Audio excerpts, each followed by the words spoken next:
You have said that Canada should become the 51st state. Were you chosen? No, no. Well, I still believe that, but you know, it takes two to tango, right?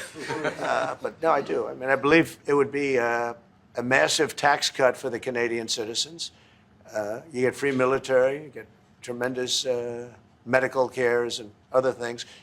There would be a lot of advantages, but it would be a massive tax cut. And it's also a beautiful, you know, as a real estate developer, you know, I'm a real estate developer at heart. When you get rid of that artificially drawn line, somebody drew that line many years ago with like a ruler, just a straight line right across the top of the country. When you look at that beautiful formation when it's together, I'm a very artistic person, but when I looked at that beauty, I said that's the way it was meant to be. But you know, I do feel it's much better for Canada, but we're not going to be discussing that unless somebody wants to discuss it. I think that there are tremendous benefits to the Canadian citizens, tremendously lower taxes, free military, which honestly we give you essentially anyway because we're protecting Canada if you ever had a problem. But I think it would really be a wonderful marriage because it's two places that get along very well. They like each other a lot.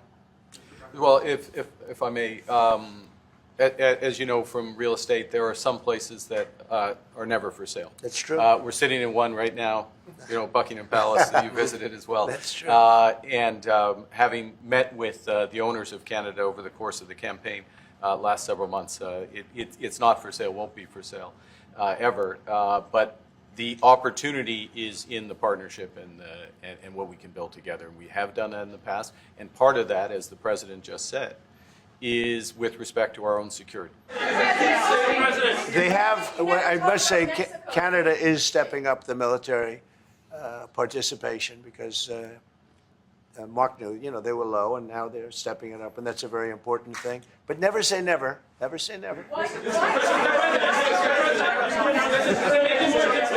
When you consider what Mr. Carney just said, that Canada is not for sale, does this make the discussion a little more difficult to start on? No, not at all. No, not at all. No, time will tell. It's only time.